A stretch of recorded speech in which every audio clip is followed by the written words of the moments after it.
Bonsoir à toutes et à tous, bonsoir, bienvenue sur Backseat, bonsoir tout le monde, bienvenue, bonsoir le public, vous êtes bouillants ce soir, ça fait plaisir, bonsoir le public sur le plateau, bonsoir le public derrière ton ordi, bonjour le chat, comment ça va le chat, très content de vous retrouver, c'est parti pour Backseat, cette semaine encore, Backseat, on va parler de politique pendant 2h30 avec un programme de ouf, des invités de ouf, mais surtout des chroniqueurs et des chroniqueuses de ouf. Bonsoir Sacha, comment ça va? Bonsoir, ça va et toi? Ça va très bien, très content de te retrouver, ça roule. Moi aussi, ouais, très bien. Est-ce que ton chien Scott est abstentionniste? Non.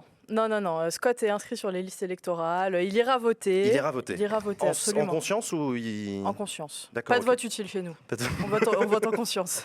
Ok, d'accord. Merci Sacha, bienvenue à toi. Salut Léa, comment ça va? Bonsoir. Ouais, moyen. Moyen, journée difficile? Ouais. On va en parler. Mi-cool.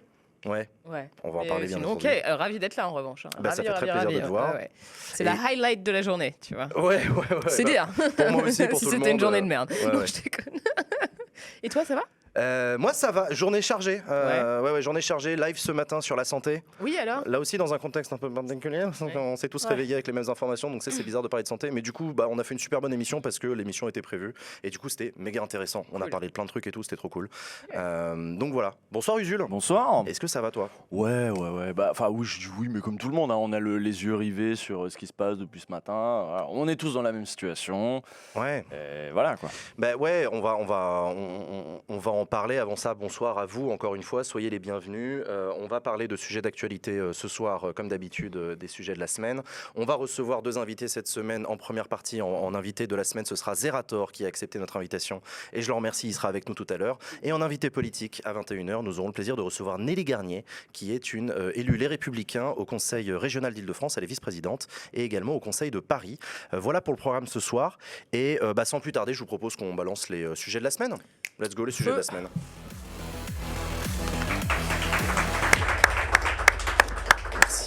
Merci, les applaudissements, c'est extraordinaire. Le clap-trap. Sujet de la semaine, évidemment, bien sûr, on va parler d'international. On va parler d'international parce qu'il s'est passé ce qui s'est passé cette nuit. On l'a appris comme vous, à la même heure que vous, de la même manière que vous. Ça y est, la Russie a envahi l'Ukraine. On le craignait, on le redoutait. On en avait déjà parlé d'ailleurs sur ce plateau, de cette tension. On va en parler comme sujet de la semaine en restant à notre place, la place qui est la nôtre, le plateau de Backseat. On n'est pas une chaîne d'infos en continu. On n'est pas non plus un plateau d'experts en géopolitique. On est des observateurs de l'actualité politique en France, notamment de l'élection présidentielle. Et il se trouve que l'international, les questions internationales, ont une place un peu particulière dans la vie politique en France. Et en l'occurrence, dans une campagne présidentielle, l'international, ça n'a jamais été le sujet numéro 1. Peut-être la première fois, non, Usul? Pas à ce point, en tout cas. Oui. Bon, pas à ce point, en tout cas. C'est vrai. On n'a jamais. Je ne sais pas si on a déjà connu une élection présidentielle dans un contexte de guerre. Ça s'est jamais joué là-dessus. Ça s'est jamais joué là-dessus. Il y a eu les accords de Matignon au moment de Nouméa et de la Nouvelle-Calédonie, mais c'était une question coloniale franco-française pour le coup. C'était un peu particulier. On peut penser à la limite à la crise des missiles qui va de 79 jusqu'à un peu plus loin dans les années 80. Vous savez, c'est le moment où l'URSS est évidemment pas tombée, commence à installer des missiles. Les Américains installent des missiles. Vous savez, les Pershing, machin. Vous avez déjà entendu des trucs comme ça là. La crise des euromissiles, même, on avait appelé ça. Absolument. Et l'élection de 81 s'est passée sans que ça ce soit le truc central, même si à un moment, en effet, Mitterrand a dû prendre position après avoir été élu et voir comment il réglait ça, et que c'était tendu. C'était un contexte international tendu. La guerre froide n'était pas finie. 81, vous imaginez. Donc, mais pour autant, c'était pas le cœur de la campagne, même si les adversaires de Mitterrand avaient utilisé ça pour dire regardez le contexte, il est tendu, si les socialistes arrivent, c'était ça les chars russes dans Paris. Si les socialistes arrivent dans ce contexte un peu tendu, on peut se retrouver avec une alliance avec les Russes. Déstabilisation géopolitique, oui c'est vrai, ça faisait partie des arguments. Il y a des gens dans le chat qui ont parlé c'est ce que je trouve de plus... je vois ce que tu veux dire, je suis d'accord avec toi, cette crise-là était particulière. Des gens dans le chat ont parlé du 11 septembre 2001. Je suis pas sûr que ça ait eu un tel impact que ça sur l'élection présidentielle de 2002 en France, où les sujets étaient quand même très insécurité, emploi. En fait, on l'a francisé assez vite. Moi, j'ai coutume de penser qu'en effet, il y a un vrai tournant, je trouve, entre la fin des années 90 sur la question de la perception des arabo-musulmans en France de manière générale. On passe du contexte Coupe du Monde Black Blanc Beurre, où 1, 2, 3 Soleil vend beaucoup d'albums, etc. C'est surtout les émeutes dans les banlieues, les fameuses. C'est après ça, mais c'est bien après, justement. Moi, je trouve que mais on se retrouve quand même avec Le Pen au second tour en 2002. C'est vrai. La surprise générale. Voilà, et il me semble que sur la place de l'islam dans le débat politique en France, le 11 septembre a évidemment été quand même un tournant qui a marqué, y compris le ton de la campagne de 2002, même si c'était moins le cœur du truc que l'insécurité. Mais bon, après, l'extrême droite faisait le lien assez aisément. Oui, bien sûr. Oui, non, c'est pas nouveau. Mais quand même, les questions internationales, c'est le paradoxe d'ailleurs. Les questions internationales, c'est l'un des domaines réservés du président de la République. C'est paradoxal que ce soit pas plus que ça à l'agenda de nos élections présidentielles de manière habituelle. C'est paradoxal, mais je pense que c'est pas anodin. Enfin, c'est en lien aussi avec l'intérêt que porte la population aux questions internationales de manière générale. Et à cet égard, je vous conseille vivement le dernier Monde diplomatique de février, qui justement traite de la question du recul des questions internationales dans les médias et comment les rédactions, au fur et à mesure, ont commencé à fermer leurs bureaux, ont commencé aussi à traiter de la question internationale sous un aspect plutôt divertissement, voyage, culture, genre l'instant carte postale à la fin du 13h ou des choses comme ça, et complètement dépolitiser les questions internationales, mais d'une manière vraiment volontaire. En 98, typiquement, France 2 a essayé de faire un switch en commençant l'ouverture du journal avec une question internationale. Ils ont perdu 20% de leur audience en un mois. Du coup, ils ont dit non, mais stop, en fait, les Français s'en battent les couilles. Du coup, on va être obligé de revenir sur un truc bien franco-français où on se regarde le nombril. Donc, par effet ricochet, bien sûr, les médias, du coup, ne retranscrivent plus de questions internationales. C'est simple, quand on a préparé l'émission sur l'Ukraine, la dernière émission qu'on a fait ici sur Backseat sur l'Ukraine, pour aller chercher des sources dans les médias français, c'était assez compliqué. Moi, je me souviens, j'étais allée essentiellement sur le New York Times, des canards américains, qui traitaient vraiment de la question de l'Ukraine en première page, quoi. Et en France, c'était genre... Ou alors dans des grands dossiers une fois de temps en temps. Exactement. Dans les pages ou alors dans centrales, des grands dossiers une fois de temps en temps. Mais moi, je trouve ça assez problématique. Et en plus, je trouve que ça vient aussi en complément de ce climat qui est vraiment de plus en plus... on se referme sur nous-mêmes, de plus en plus xénophobe, il faut quand même le dire. Il y a un problème xénophobe et raciste aujourd'hui dans le débat public en France. Il faut le dire, je pense que c'est important de le dire. Et ça y participe, ça, pour toi ? Je pense que c'est lié, carrément. Okay. Le fait de vraiment, ou de traiter les questions internationales qu'à partir du moment où il y a des Français qui sont impliqués. À chaque fois, c'est ça. Ouais, je vois ce que tu veux dire. Oui, c'est les fameux intérêts de la France dans le monde. Il y a personne qui a pété, qui était de nationalité française dans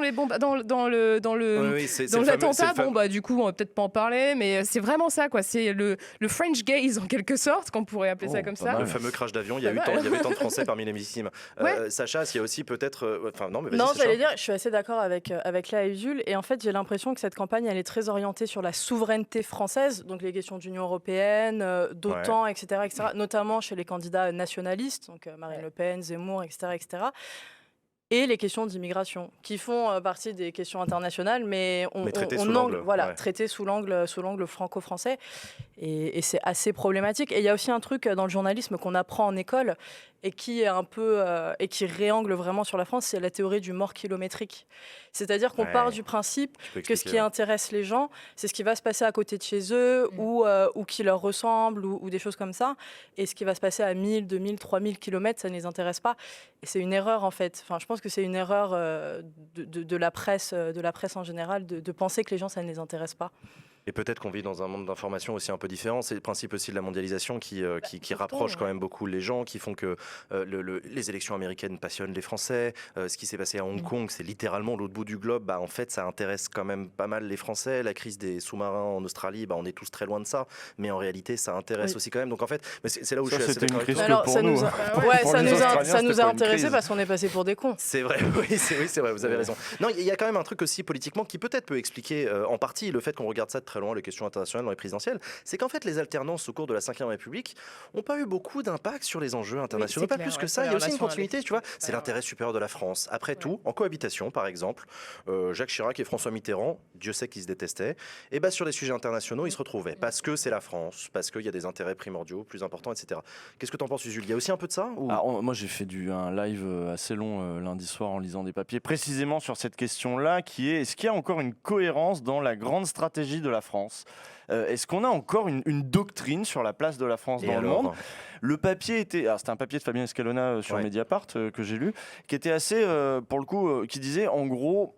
On est un petit peu comme des poulets sans tête là depuis notamment la fin de l'ère Mitterrand machin. Alors certes il y a eu un moment un peu atlantiste évidemment après le 11 septembre.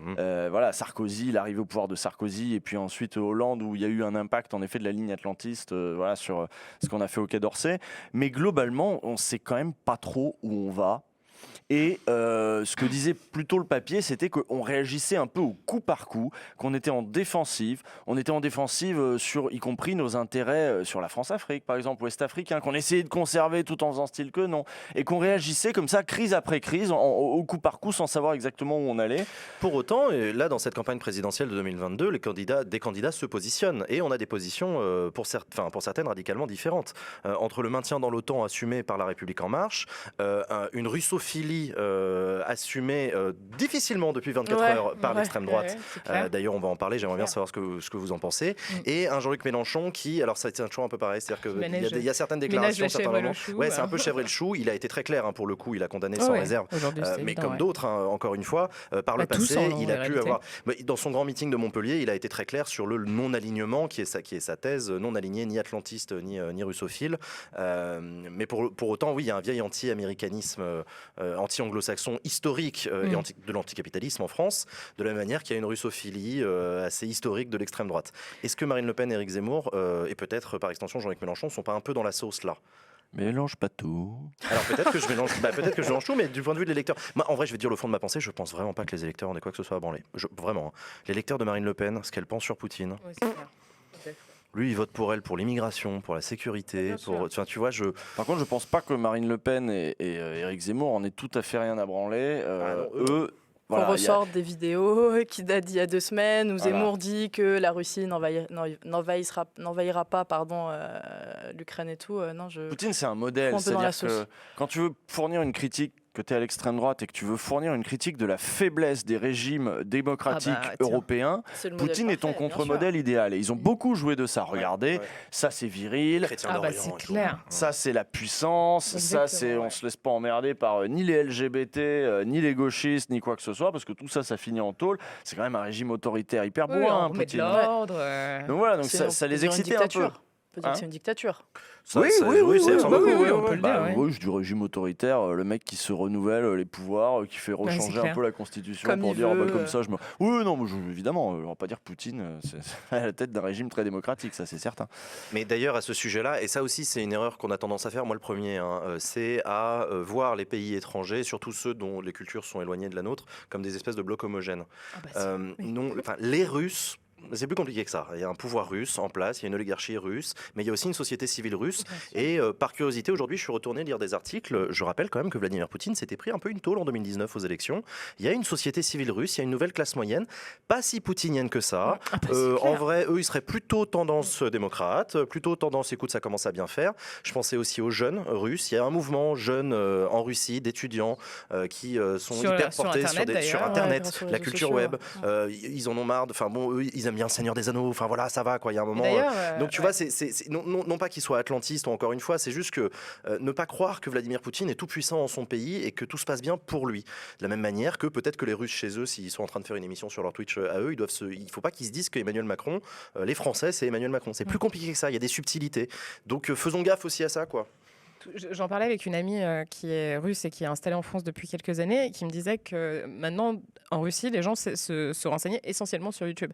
Que les médias d'opinion, les médias qui sont complètement phagocytés par le pouvoir n'étaient plus du tout une source d'information sûre et que tout le monde les remettait en question. Bon, après, je parle de quelqu'un qui a fait des études, qui a grandi à Saint-Pétersbourg, qui a quand même une certaine culture et qui réfléchit comme ça. Donc, encore une fois, elle ne représente certainement pas l'intégralité de la population russe. Il y a une diversité telle. Je veux dire, tu prends la Sibérie, tu prends Odessa, t'imagines un peu la différence entre les cultures et aussi les histoires. Ils ont certes une histoire commune, mais ça reste un pays immense avec des spécificités territoriales très fortes. Il faut se souvenir, c'était il y a, un an, un peu plus, de la fameuse vidéo de Navalny sur les propriétés immobilières de Vladimir Poutine. Navalny, je rappelle que c'est cet opposant russe. Navalny, voilà, c'est cet opposant russe. Que Vladimir Poutine a essayé de buter, finalement il l'a emprisonné. Qu'il a empoisonné par le slip. C'est pas une abréviation, c'est pas un acronyme, le slip. Littéralement, il a empoisonné son slip pour essayer de le tuer. Pour essayer de le tuer, évidemment. Donc le mec, je crois qu'il est allé hospitalisé en Allemagne, ou je sais pas quoi. Enfin bref, il est toujours vivant. Mais surtout, il avait fait des millions et des millions de vues sur Tu parlais de YouTube, c'est toi qui parlais de YouTube, je sais plus. Mais des millions de vues sur une vidéo qui parlait du patrimoine de Poutine et de la villa, de ce palais princier de Poutine. Aujourd'hui, on parle d'un patrimoine, je sais plus, j'ai lu ça aujourd'hui, Poutine aurait un patrimoine d'une vingtaine de milliards, ou je sais plus si c'est pas C'est davantage. très difficile à d'ailleurs. estimer, mais c'est... Oui, oui. C'est difficile à estimer, mais pour le coup, Navalny avait mis les pieds dans le plat aussi à ce moment-là, et la vidéo avait énormément tourné. Donc, on en avait parlé quand on avait évoqué brièvement la crise ukrainienne ici sur ce plateau. Poutine est confronté, de toute façon, à une contestation interne qui rend un certain nombre de ses décisions un petit peu compliquées, qui rend sa mainmise sur la société civile compliquée, même s'il a toujours évidemment des soutiens dans certaines franges de la population, évidemment. Mais on nous vend beaucoup, notamment dans la propagande russe, on nous vend beaucoup, et je l'ai vu encore dans les commentaires aujourd'hui, oui, mais les Russes adorent Poutine. Si les Russes adoraient Poutine, est-ce qu'il aurait besoin de faire les gros bras et de leur vendre un rêve nationaliste conquérant, une grande Russie qui reconquérerait les territoires qu'elle a perdus après 91, parce que c'est ça qu'elle est en train de se jouer. Peut-être un aspect de génération aussi, c'est-à-dire qu'il y a peut-être effectivement des boomers, on va le dire comme ça, russes, qui ont le souvenir nostalgique de la grande Russie pré-chute du mur de Berlin, mais les jeunes qui sont nés après 91, en vrai, pour eux, si tu veux, c'est exactement ce que tu dis. Ces délires nationalistes chelous là. Après Boris Yeltsin, qui avait quand même une sacrée mauvaise image, quoi. Enfin, beaucoup de Russes avaient honte de Boris Yeltsin et se disaient non mais c'est plus tenable, quoi. On a vraiment honte. Il nous met la honte sur la scène internationale. Et quand Poutine a débarqué, c'était genre une respiration pour beaucoup de personnes. Pour beaucoup de Russes, oui, pour beaucoup de Russes. Donc voilà, de l'autre côté, faut encore une fois reconnaître que c'est aussi une mise sous pression brutale de l'OTAN et de l'Union européenne. Donc on est aussi dans des recompositions d'un paysage géopolitique qui n'est pas que du... Enfin, ce serait une erreur que de dire ou d'analyser que c'est Poutine qui pète un plomb de son côté. Bien sûr. Il y a il y a deux pièges là. Il y a le côté pathologisé en mode Poutine est un fou. Non, Poutine n'est certainement pas un fou. Bien au contraire, malheureusement. Et l'autre piège, c'est de considérer la Russie comme une entité homogène, c'est ce que tu disais, qui aurait son plan, son destin, ses envies, ses passions russes, qui serait la nation russe, veut ça. C'est compliqué. Et l'autre piège de l'autre côté, ce que tu allais dire, je suppose, c'est que le bloc de l'Ouest, il est plus tant bloc que ça, que l'OTAN de la guerre froide. Aujourd'hui, il y a une Union européenne qui cherche à s'affirmer, et c'est pas seulement Emmanuel Macron, c'est aussi Olaf Scholz, c'est aussi beaucoup de leaders européens qui commencent à en avoir un peu ras-le-bol. C'est une Amérique qui a aussi commencé à faire douter ses partenaires avec Trump. C'est un moment le manque de fiabilité du bonhomme. C'est une Amérique qui perd son leadership de toute façon. Donc... Absolument, dans un monde qui se recompose, etc. Donc ouais, là aussi, il y a un piège là-dessus. C'est surtout que c'est une opportunité pour Biden en fait.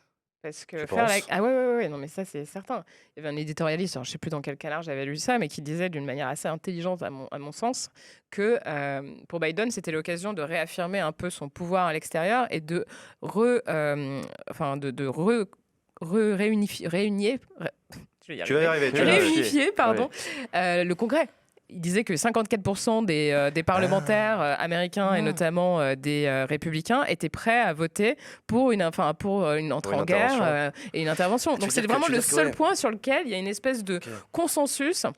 Et apparemment, Biden serait presque prêt à jouer là-dessus pour essayer de retrouver un peu de bénéficier de stabilité, dont avait bénéficié Bush, cette union nationale pour la défense des intérêts vitaux de l'Amérique et tout. Ouais, d'accord, j'ai l'idée, je comprends. C'était assez intéressant. Je précise et je remercie le chat. Effectivement, Odessa, c'est en Ukraine. Désolé, j'ai fait une grave erreur. Je cherchais une ville dans le sud de la Russie pour faire la comparaison. Tu t'es fait reprendre par la police, ouais, ça je connais. Mais ils ont bien raison d'ailleurs. Ils ont bien raison, absolument. Et merci. Usul. Ça pose un véritable défi à la gauche européenne, notamment cette situation, parce que cet après-midi, on lisait avec mon camarade Ostpolitik un communiqué d'un parti de gauche ukrainien qui essayait de se positionner. Et alors, il disait quoi ? Et alors, il disait ce qu'il demandait aussi aux autres partis de gauche européens, c'était, vous voyez bien que le monopole, le leadership des États-Unis, et c'est ce qui est reproché par exemple à Mélenchon, d'avoir beaucoup trop vu les États-Unis impérialistes comme l'adversaire principal. Et il est vrai qu'à la sortie de la guerre froide, les États-Unis, gendarmes du monde, sont une puissance dominante, hégémonique sur le monde, et donc il est assez logique de voir les États-Unis comme l'adversaire impérialiste par excellence. Or aujourd'hui, de nouveaux impérialismes émergent et on est sur un monde beaucoup plus multipolaire. Les États-Unis évidemment toujours, mais déclinant, mais tout de même très puissant. C'est toujours le premier budget mondial en termes d'armement, etc. Voilà, on est toujours loin devant. Et puis ensuite arrive la Russie, puis la Chine évidemment. Et l'Europe. Et oui, oui, bah, l'Europe, oui, bien sûr, mais nous, justement, nous, on est les Européens là-dedans. Ouais, et quand c'est tu es compliqué. européen de gauche, bon, bah, pendant longtemps, on a dénoncé les États-Unis. Est-ce qu'il n'est pas temps aussi de prendre en compte les autres impérialismes? Et c'est ce que demandait la gauche ukrainienne, de dire bah, regardez la Russie, vous pouvez pas faire ce que vous avez fait. Et Mélenchon a un peu corrigé le tir, on l'a dit un petit peu plus tôt. Ça pose cette question-là aussi à la gauche. On doit aussi prendre en compte ce truc-là, et j'espère qu'on le fera de manière plus futée que là, manifestement, il y a eu quand même un petit retard à l'allumage avant de comprendre ce qui était en train de se jouer. Et Sacha. indépendamment de la gauche, il y a cet après-midi, je crois, une ex-ministre des Armées d'Angela Merkel qui disait en 2014, on aurait dû agir beaucoup plus sévèrement que ce qu'on a fait et on a laissé la situation se déliter. En fait. C'est François Hollande qui a proposé d'intervenir en Syrie. Qui a proposé d'intervenir militairement en Syrie. Ça a été refusé par Barack Obama. Et oui, il y a eu des regrets. Je les ai entendus comme toi, effectivement, des regrets d'Européens qui se sont dit c'était le moment où l'Europe aurait dû s'affirmer. Contre la Russie. Ouais. Parce que je lisais un autre papier. Alors, voilà. Un seul conseil que je peux vous permettre, je pense qu'on peut se permettre de vous donner, lisez des articles dans des journaux sérieux, réalisés par des articles, des grands reporters, etc., qui parlent de l'Ukraine, qui parlent de la Russie, qui parlent de l'OTAN, etc. Informez-vous. Mais donc oui, je lisais comme toi le fait que ce qui s'est passé en Syrie a non seulement confirmé la Russie dans le fait qu'ils peuvent y aller, en fait les Occidentaux font pas grand-chose, mais ils ont aussi formé leur cadre de l'armée, qui en sait bon les bombardements, maintenant ils savent faire. C'est sordide ce que je suis en train de dire, mais c'est un peu vrai. Donc voilà. Morale de l'histoire, encore une fois, on est en train de vivre des heures, enfin je dis on, les Ukrainiens sont en train de vivre des heures terribles. On est au même niveau d'information que vous, donc continuez à vous informer. Nous, on va continuer à le faire. Lisez des trucs, intéressez-vous, écoutez, tendez l'oreille. Vous laissez pas avoir par le premier truc qui passe. Lisez les bons trucs. C'est vrai que le Sénat est en train de réfléchir à interdire RT France. Russia Today, l'Allemagne l'a déjà fait. Le Royaume-Uni est en train d'y penser aussi. Évidemment, c'est une chaîne d'influence russe. TDI. Vous avez vu? Oui. Ouais, j'ai pas compris. TDI a choisi d'arrêter de bosser avec RT France. Parce que là, ça le gêne. Avant, ça le gênait moins. Ouais, pardon, exactement. Ouais, d'accord, ok, intéressant. Donc voilà, c'est pas le moment d'écouter Thinkerview. Il y a d'autres trucs. Pareil pour Conflit France, là, Média Avenir. Oui, Média Avenir, les comptes tout Twitter ça. à la Évitez con. les trucs bizarres. Même si il y a des moments où ça vous paraît subversif, cool. Là, on est dans un moment où on a envie de trucs sérieux, on a besoin de trucs sérieux, et tout le monde joue un max de ses réseaux d'influence. Et donc tout le monde va investir. Donc si vous n'êtes pas trop sûr, bon, il y a des journaux de référence, il y a des canaux de référence.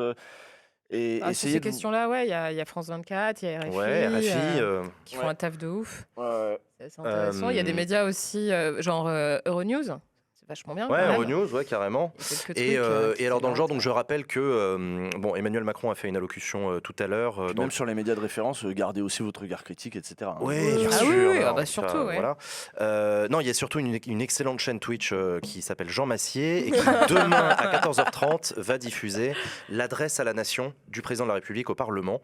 Donc demain à 14h30. Il a donné son adresse. Justement, ce sera l'occasion pour moi de vous expliquer ce que c'est que l'adresse à la nation, un vieux truc que Macron ressuscite, qui était dans la Constitution et qui était en train de prendre la poussière depuis des décennies. Donc demain sur ma chaîne, je bouscule on laisse tomber le partenariat avec Le Monde, on le fera plus tard, je les ai eu au téléphone. On fait un live spécial demain pour couvrir l'adresse à la nation du président de la République à l'Assemblée nationale. Ça aussi, la communication, juste vite fait, la communication de Macron il partage sur Twitter une séance du Conseil de défense. Non, mais merde, quoi. Conseil de défense dans le PC Jupiter. Je veux dire, à un moment donné, la Compol... il est président de la République. Non, justement, il est président de la République, il fait une adresse à la nation demain, il va pas communiquer comme ça sur comme tous les présidents dans tous les pays. Oui, peut-être, Obama, c'était très bien, pareil. mais je peux critiquer, quoi. Oui, remarque, non, je vois ce que tu veux dire. Oui, non, la War Room d'Obama, la photo est culte. Ouais, très bien, moi, ça m'a choqué, quoi. Il y a des gens, d'ailleurs, qui faisaient remarquer à assez juste titre que des conseils de défense sanitaire, genre, il n'y a pas de story, hein. Il les faisait pas dans le PC Jupiter non plus. Mais bon, t'as raison, il aurait pu avoir un appareil photo. Bon, c'est con, ma transition était parfaite, mais je vais quand même la faire. Pardon. Deuxième sujet de la semaine, je t'en prie. Deuxième sujet de la semaine, les amis, on voulait en parler. On est quoi? On est le 24 février de l'an de grâce 2022 après Jésus-Christ. Les 500 putains de signatures, les 500 parrainages ont été publiés là à 17h cet après-midi par le Conseil constitutionnel. Je crois qu'on a un visuel que la régie va pouvoir envoyer s'ils l'ont. Pour savoir où est-ce qu'on en est, j'ai regardé le décompte du coup. Voilà, Mélenchon, magnifique. c'est bon, Trop c'est purée. validé, il a ses 500 parrainages. Nathalie Arthaud, on le savait déjà. Fabien Roussel, Yannick Jadot, on le savait déjà. Anne Hidalgo, Emmanuel Macron, Valérie Pécresse. Je crois qu'il y a également, comment il s'appelle, Nicolas Dupont-Aignan. Pas loin. Ah, qui est pas loin, voilà, c'est ça. Nicolas Dupont-Aignan, il a 457. Éric Zemmour, Marine Le Pen sont à 415 et Oh, purée. 414. Je pense qu'ils vont y Oh arriver. purée. Oui. En revanche, Philippe Poutou Ouais. est dans la sauce. Hein. Oh non. C'est pas le seul. ouais, Philippe ouais. Poutou est dans la oui. sauce. Christiane Taubira, on n'y croyait pas trop. Voilà, on en a parlé la semaine dernière sur le plateau de Backseat avec elle. Philippe Ceci Poutou, dit, voilà. elle a chopé quelques parrainages depuis. Oui, 40. elle en a chopé, elle en a multiplié par deux. Je crois qu'elle avait depuis la 78 quand on l'avait De reçue. manière 86, générale, 86, 86, la On semaine peut faire dernière. un théorème, si t'es venu sur le plateau de Backseat, c'est pas bon pour ta gueule niveau signature. J'avoue. Quel bâtard. Oh, putain, t'as trop raison. Non, mais venez quand même en vrai. Ouais. Mais donc, du coup. J'avoue, il n'y a que des gens qui ont fait leur signature. C'est vraiment un truc de loser. Il y a des gens qui disent Hidalgo dans le chat, ils ont raison. Oui. Voilà. Ah bah voilà. Hidalgo, c'est Voilà, vrai. parce On que l'avait les oublié. élus locaux, ils écoutent Backseat. Hein. C'est vrai. Comment on a pu l'oublier? Non, mais donc voilà, les 500 signatures, psychodrame autour du sujet des 500 signatures, puisque s'est posé la question de savoir si Éric Zemmour et Marine Le Pen allaient réussir à les avoir. On en a beaucoup parlé en début de semaine. Et puis le scénario a commencé à émerger dans la tête de quand même pas mal de gens. Et si Éric Zemmour et Marine Le Pen ne parvenaient pas à avoir 500 signatures, dans quelle réalité politique est-ce qu'on se retrouverait? Est-ce qu'on serait pas dans une ce crise serait grave? bien. Ce serait terrible pour la démocratie qu'il n'y ait pas de fascistes. Ah bah oui, ce serait bien dommage, ouais. Alors c'est une manière de voir les C'est important choses. pour... Oui, c'est la mienne. Et c'est ouais.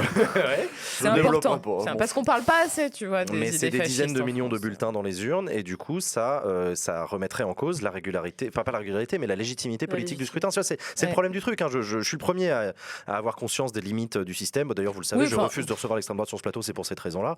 C'est parce que Oui tout et ne se non, vaut on pas. peut aussi critiquer le système des parrainages. Mais justement, parlons-en, et c'est ce dont je voulais parler avec vous ce soir. J'ai eu une longue discussion avec mon chat la semaine dernière qui était super intéressante sur OK, système de parrainage pour tout un tas de raisons, il est très critiquable, parce qu'on n'est plus dans un système comme dans les années 60 et 70. Il y a un moment où il va falloir penser les choses différemment, mais la question c'est quel système de parrainage est-ce qu'on pourrait imaginer? En faut-il un, d'une part, d'autre part, sur quels critères, pourquoi, comment? J'aimerais bien avoir un peu vos opinions là-dessus, vous. Ah, vous êtes bien emmerdés là, hein. Après, je pense que c'est intéressant aussi d'analyser le phénomène des parrainages. Déjà, il faut savoir qu'il y a 400 000 élus qui sont en capacité.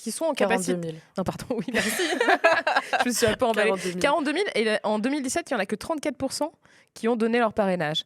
Et sur ces 34%, les trois candidats, à savoir Fillon, Macron et Hamon, avaient la moitié des parrainages.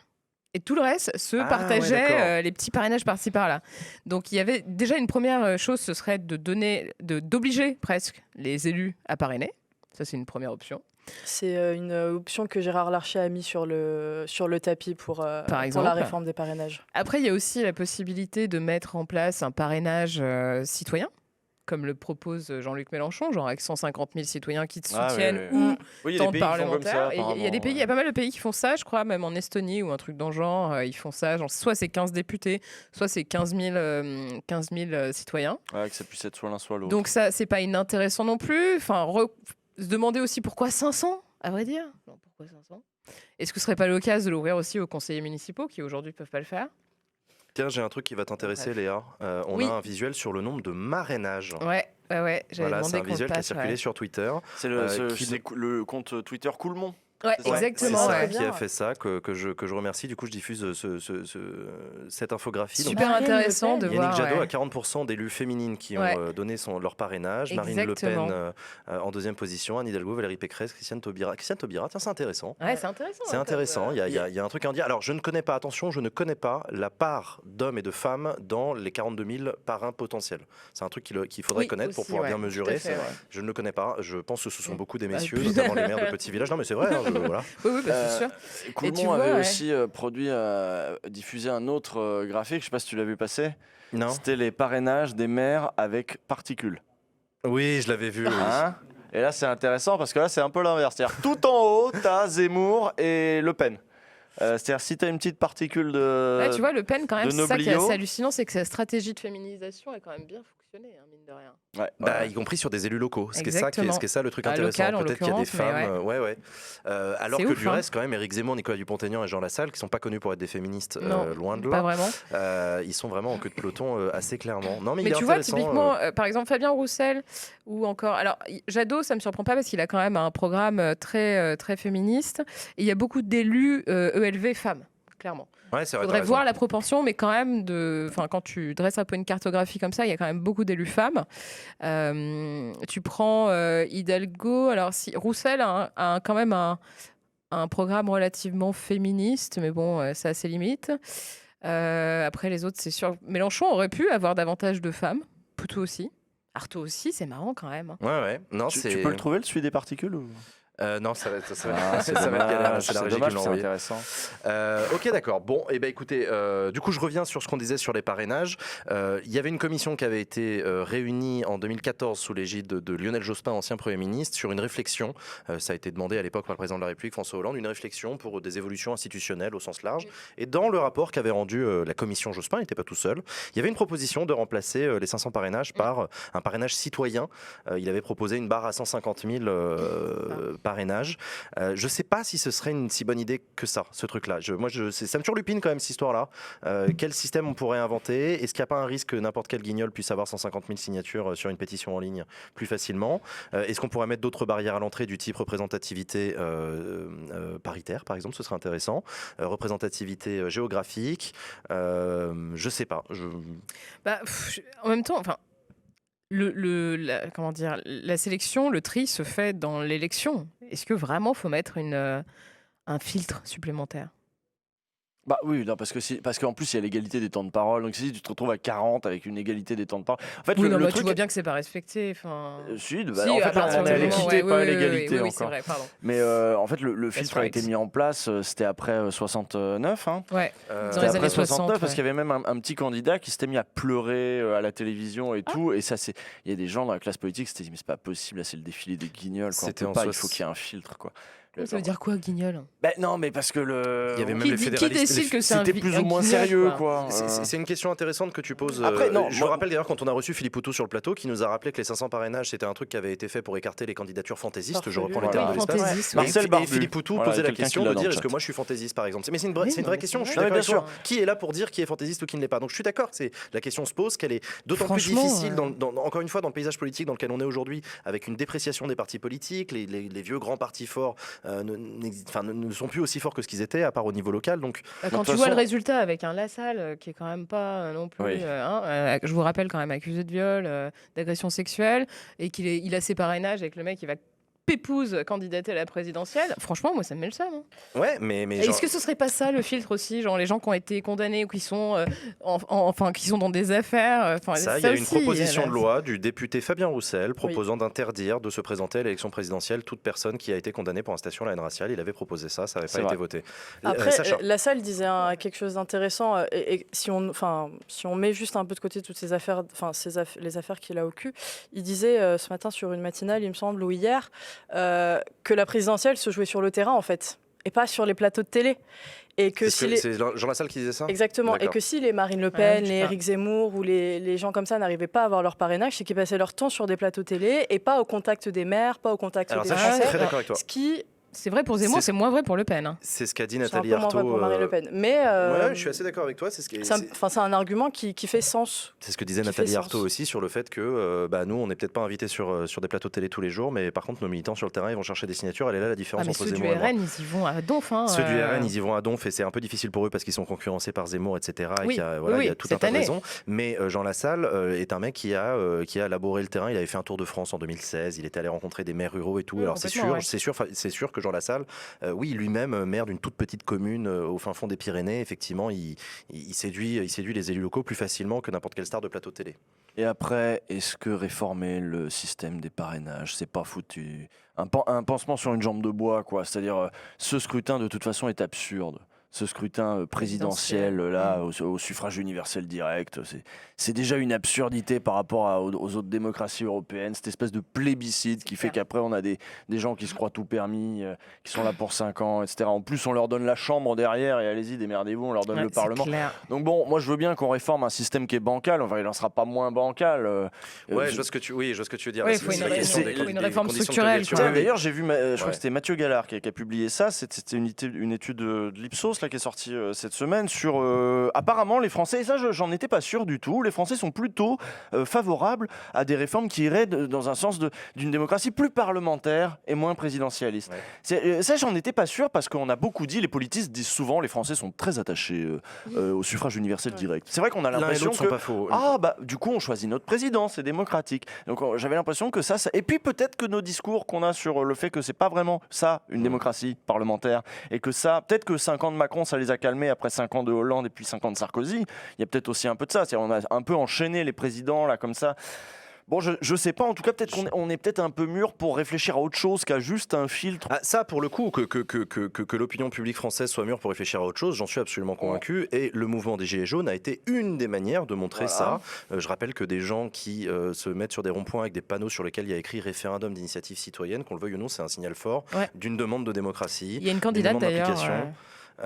Donc voilà, oui, les Français souhaitent de la démocratie participative. Beaucoup d'études ont montré que ça y est, maintenant les Français sont mûrs pour participer, ils veulent participer, ils plébiscitent les budgets participatifs au niveau local, ils plébiscitent le fait de parler directement aux élus. Ça crée des tensions, des nouvelles manières de faire, y compris pour des élus qui se sentent bousculés par ça, qui ont l'impression qu'on leur arrache leur écharpe tricolore et leur légitimité. Donc ça bouscule aussi des vieilles habitudes. Après, il y en a plein qui sont très, très favorables à ça aussi. Il y a quand même des initiatives participatives. Tu vois, genre à la mairie de Paris, il y a des belles initiatives qui sont mises en place.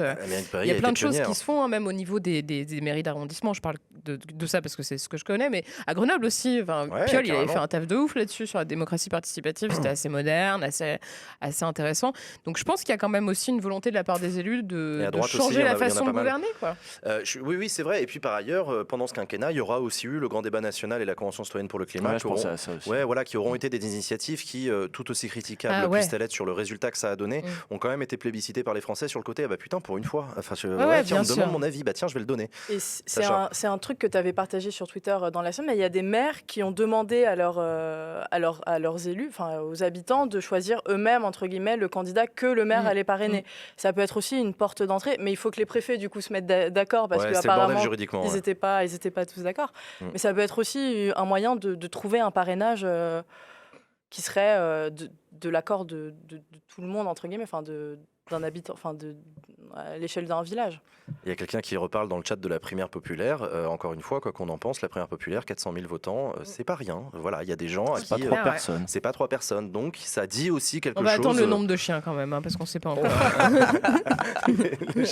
On attend les résultats de l'enquête. Il y en a d'autres qui parlent de nuit debout aussi. Et c'est vrai que nuit debout... Non, mais mine de rien, il s'est quand même passé beaucoup de choses ces dernières années. On voit bien que, en effet, je pense que la population... est quand même largement prête à ce qu'il y ait quelques changements. Je suis assez d'accord avec toi, on verra ce qu'il en sera. Il y avait un article du Monde qui expliquait que dans les hautes sphères de la Macronie, ça phosphorait pas mal autour de l'idée de pourquoi pas le grand débat national permanent. Ça pourrait être un des axes de campagne de Macron auquel on peut reconnaître que il a laissé faire la Convention citoyenne pour le climat pour après ne rien faire des propositions. Mais c'est clair. Attends, il a quand même imposé à Matignon, etc. Il y a quand même eu une volonté d'Emmanuel Macron de continuer sa logique de dépassement via la Convention citoyenne. Il se trouve que politiquement ça n'a pas accouché derrière à ce que les militants écolos auraient voulu que ce soit, mais ce truc-là existait. Je pense que les gens se sont sentis manipulés, quoi. Ils ont été là pendant des mois à se donner à donf. Les membres de la Convention, pas tous. Il y en a même qui ont été candidats En Marche ensuite. Il y en a certains, encore une fois, c'est pas tous, mais il y en a qui ont été déçus et qui l'ont dit. Il y en a qui ont trouvé que l'exercice était super intéressant, qu'ils avaient fait ce qu'ils avaient pu et qui comprennent que c'est plus compliqué que ça. Il y en a qui sont devenus anti-vax. Enfin, il y avait tout. Oui, il y avait tout. Encore une fois, cette convention citoyenne, c'était une vraie convention citoyenne dans toute sa diversité. Mais encore une fois, si vous écoutez les candidats à la présidentielle, notamment à gauche, mais d'ailleurs j'aimerais bien savoir ce que Valérie Pécresse en dit, il y a un appel aussi à la participation, beaucoup chez Anne Hidalgo évidemment, parce que c'est historique à la mairie de Paris et c'est dans ce camp-là. Jean-Luc Mélenchon, la constituante, tu vois, on est sur un moment où il y a un appel à faire participer les gens assez directement. Donc à suivre de près. Bon, on va s'arrêter là les amis pour les sujets de la semaine. On va passer à la séquence suivante de l'émission. Donc c'est parti pour les cartes blanches, let's go.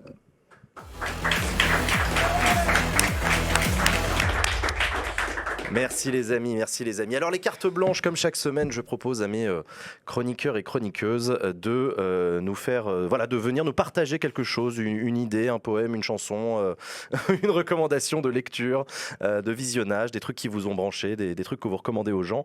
Qui a envie de commencer? Qui veut se lancer? Moi, je veux bien faire une Usul parce que ma carte blanche n'est pas folle, donc je me dis qu'après ils seront. Je me dis qu'après Je ils crois qu'il va y vont. avoir 3 usules. Là. Oui, je vois le volume des notes de chacun. Je vous sens perturbé par l'Ukraine. Non mais je comprends. Vas-y Sacha, c'est parti. Moi non, ce soir je voulais vous parler du dernier livre de Pierre Lemaitre. Je ne sais pas si vous vous souvenez, Pierre Lemaitre, Au revoir là-haut, prix Goncourt en 2013. Pour ce superbe livre qui avait fait un super film. Et il s'est lancé dans une nouvelle trilogie qui va parler des 30 Glorieuses. Et c'est le premier tome. Et en fait, il raconte l'histoire de la famille Pelletier. Donc la famille Pelletier qui est une famille assez dysfonctionnelle. 4 enfants. Je liste un raté, un journaliste, un homosexuel lanceur d'alerte et une adolescente complètement perdue, un père, une mère, une épouse insupportable, tout ça dans le monde post-Seconde Guerre mondiale. Okay. L'histoire se passe à Beyrouth, à Paris, aussi en Indochine, à Saïgon, en pleine guerre. Et la famille, elle est complètement dysfonctionnelle, mais elle est extrêmement attachante. Et Pierre Lemaitre se rattache toujours un peu à ses premières amours, qui sont le polar. Donc, parmi ces 4 enfants, il y a un meurtrier. Je ne vous spoile pas, on le sait dès le début du livre. Et ce roman, il est un peu tout à la fois. C'est-à-dire que c'est drôle, c'est touchant, c'est triste. On rigole beaucoup. Et moi, ce que j'aime beaucoup avec Pierre Lemaitre, c'est qu'il arrive toujours à être très incisif et très ironique dans ses bouquins. Et c'est pour ça que je vous recommande de le lire vraiment très chaudement. Eh ben, merci beaucoup, Sacha. C'est quoi le titre du livre? Le Grand Monde. Le Grand Monde, aux éditions Calman Levy. Calman Levy. Et ça coûte combien cette merveille? Et ça. Je pose jamais autant de questions. 22,90, 575 pages. Ah. Voilà. Merci Sacha pour cette précision. Merci beaucoup Sacha. Combien de grammes? 800 grammes à peu près. Ouais. Ça va, dans un sac. Merci Sacha pour cette recommandation de lecture, le dernier ouvrage de Pierre Lemaitre. Léa, ta carte blanche cette semaine. J'allais faire une carte blanche plus longue, mais en fait je vais en faire 2 dans une, mais je te promets, je vais être rapide. Je vais juste vous demander d'aller signer une pétition qui a été publiée par la Fondation des femmes qui demande le milliard pour lutter contre les violences sexuelles et sexistes et plein d'autres mesures. Donc je vous invite à aller sur le site de la Fondation des femmes et de signer cette pétition, bon sang. Par ailleurs, j'avais envie, parce que cette journée était vraiment pas cool, et le seul truc qui m'a remonté le moral aujourd'hui, c'était la musique dans mes oreilles. Et j'avais envie de parler de musique du coup, parce que souvent quand je suis au fond du trou, moi ce qui me fait du bien c'est la musique. C'est le seul truc qui me permet vraiment de sortir la tête de la merde, pardon de le dire comme ça, mais voilà, je voulais juste parler de la musique, parler des artistes qui en ont chié des bulles et qui continuent à en chier parce qu'on vit dans un pays où finalement leur métier est quand même pas toujours très bien considéré, à moins d'être blindé aux as et de faire un carton mais de vendre de la merde souvent. Donc voilà, je voulais juste vous dire merci, continuez, accrochez-vous parce que franchement vous nous faites un bien fou et sans vous je pense que je serais pas encore là. Voilà. Eh ben merci beaucoup Léa pour cette recommandation. Vive la musique. Vive la musique. Donc ce que vous voulez, hein, je vous juge pas, mais juste pas Sardou quoi. Il y a Daft Punk qui s'est lancé sur Twitch. C'était génial. Enfin, mais ils ont pas juste rediffusé un concert de 97. Ils ont rediffusé le concert de Los Angeles de 97. Quoi, le concert, tu y étais? Non, mais je le connais par cœur. Ah bon? Parce que ça a été c'est un de mes concerts préférés de très très loin. Usul. Moi, j'ai pas de carte blanche. D'accord. C'est honnête. T'as pas fait tes devoirs. J'ai pas fait mes devoirs. Ah, mais j'aurais pu t'en filer une du coup. Ah bon? Bah oui, parce que j'en ai fait 2 en une. Mais mettez-vous d'accord, coordonnez-vous, je sais pas. J'avoue, non, mais en plus j'ai bossé et tout, tu vois, j'étais dans l'Ukraine toute la journée. Cet après-midi, j'ai tourné mon truc pour le portrait de Blast et tout, machin, et j'avoue, j'ai zappé la carte blanche. Vous en mettez une là, un truc que non, mais je peux vous dire de mater un docu que j'ai vu, si vous voulez. Voilà, par exemple. Vous allez sur le site arte.fr et vous regardez le documentaire, je crois que je sais plus combien c'est de parties, sur Mohamed Ali. Voilà. Ça c'est bien ça. Ça c'est passionnant. Vous ferez un bout d'histoire de l'Amérique, vous ferez un bout de l'histoire du racisme aussi en Amérique. Et puis ce sera déjà pas mal finalement. C'est pas mal de parties. Tu veux pas parler du ski sinon? Le ski, non. J'ai vais tirer un trait là-dessus. Et très bonne idée, très bonne carte blanche. Moi, tiens, puisqu'on est dans la recommandation, moi en ce moment, je regarde l'intégrale de l'histoire fait date Alors, il se trouve que c'est sur Prime, mais c'est pas parce qu'on est sur Twitch que je fais de la pub de Prime, mais quitte à ce que abonnez-vous. Sur Prime Video, vous avez cette série documentaire produite, je crois, par Arte, avec Patrick Boucheron, l'historien, qui fait des épisodes où il parle des grandes dates de l'histoire du monde, avec toute la profondeur que peut apporter Patrick Boucheron, qui est un historien que j'adore. Et donc, c'est une petite merveille où tu cliques sur la crucifixion de Jésus, tu dis tiens, je vais écouter ça, et en fait, tu te rends compte que c'est une date incroyable pour 1 milliard de raisons, parce que ça a changé la manière qu'on a pensé le temps et tout machin. Bref. Fascinant. Donc, l'histoire fait date sur Prime Video. Mangez-en. Il a des formats sur Arte aussi, Boucheron. Il fait un gros travail de vulgage. Mais Boucheron, il est déjà venu sur Twitch. Rivenzi l'avait invité. Oui, je sais. Mais je crois qu'il prend. Et Benjamin Briot aussi. Oui, il l'avait invité. Il l'a invité aussi. Je ne sais pas quand il a le temps de faire encore des papiers de recherche. Ce pauvre Boucheron qui a l'air de tout donner pour la vulga. Et qui est un homme extraordinaire. Donc voilà, merci à toutes et à tous.